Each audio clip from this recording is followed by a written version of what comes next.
Initially, I didn't want to have children. And then we started talking about adopting one. Then it just kind of snowballed. We just kept getting calls, and we would say, okay, well, you know, we have a pretty big house. We can put an extra crib here, or we can put an extra bunk bed here, and it just kept going. God does things in your life that you just have no idea. So, and then 10 more later. 11 adopted children. Dana clearly has me beat. And what's more, she and her husband Alan have fostered 28 children. I had to find out why. Did you ever think you'd be doing this when you started out getting your law degree? And Not in a million years. I was an attorney and a judge in San Diego, and knew, you know, there were so many children in foster care in San Diego County, especially babies. We wanted a baby at the time.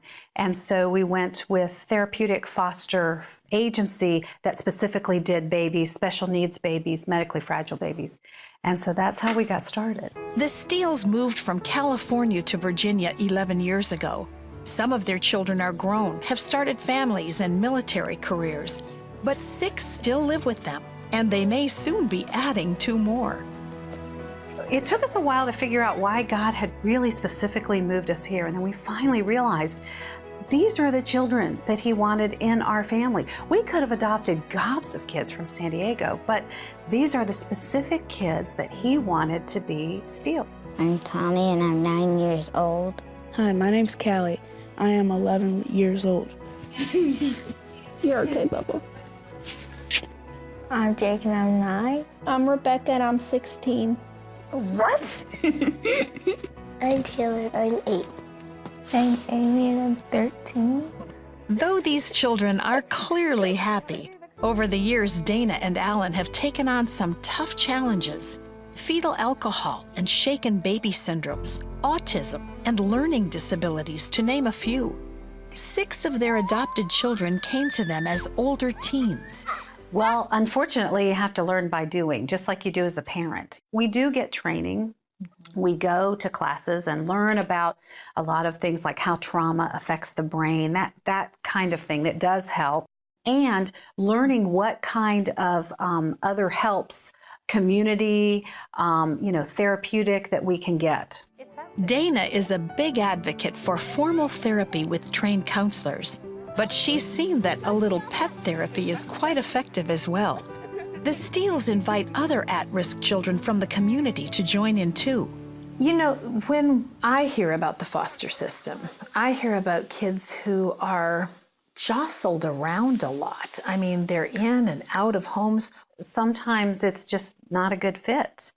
One thing that Alan and I learned years ago was how detrimental it is for children to be moved, even one time. And so we just determined that when a kid got here, this was their home. We were never going to pick up the phone and call social services and say, come get this kid. Mm-hmm. We were going to make sure that this was their home. It's great to have a mom and dad because I can really depend on them whenever I'm upset or sad. They just really care about me. They gave us a house and a place to stay and shelter. That's the same thing. Sometimes me and my mom watch movies together. They let me ride the horses. That's awesome. But the golf cart is better. In the summertime, I like to swim. Being in a big family is extremely fun. Did I say a little too much? I just really love them. We cannot parent these children like we were parented. We can't. And we can't even parent them like each other because they have such different needs. And you know, when you have a large family, they'll say, you didn't do this for this one. This one got this and I didn't get this. But we just have to say to them, you don't have, your sister or your brother has a different specialness, a different need than you do. And so this is what we're doing for this one. What's the hardest thing in what you've done with children over the years that you've had to deal with? Learning how to not personalize their anger and their lashing out. A lot of them have this kind of inner frustration. Why did my mom not want me? Mm-hmm. And so I'm the culprit. I'm the one that they lash out at. And learning how to be able to take that and go, okay, this is coming from hurt. This is coming from deep-seated wounds that I can't heal. Only God can heal these, but I can't take it personally, because if I do, I'm not helping the healing process. I'm not helping what God wants to do in that child's life. Tell me a little bit about faith and how important that is. I know for a fact that we could not do this without faith in God. When these mistakes have been made before we get the children, God still has everything in his hands. You know, when they come into our home at 17 or 18 years old and they see the little ones that we've adopted, you know, they're almost jealous. Yeah. Wow. How come I didn't get to have you, you know, when I was little? And I just have to say, you know, my heart breaks that I wasn't able to parent you since you were a baby. But you have to learn how to accept what's happened in your life and move on, and just know that God has had you in his hand the whole time. What's your greatest concern for your kids?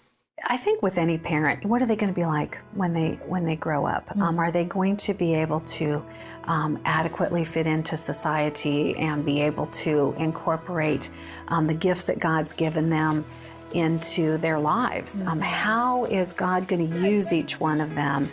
And how are they going to make an impact on society? When I grow up, I want to be a firefighter or a policeman. When I grow up, I either want to be an EMT or a doctor. So when I grow up, I want to be an evil scientist. a ninja. When I grow up, I want to be Do you want to grow up? No. Was adoption ever on your radar when you first started having kids? Yeah, you know, it was. Adoption was on my radar, but not older children. And now older children are my heart's concern, because if someone isn't willing to open the door of their home and their heart, that's a cultural problem. What about how scary it is? I remember my daughter, when we were adopting her, she was 16, and she was talking about how scary it is to know that she was going to be out of high school in a couple of years and not have a family. That's probably in the back of most kids' minds. Am I just always going to be moving? Am I always going to be packing my bags?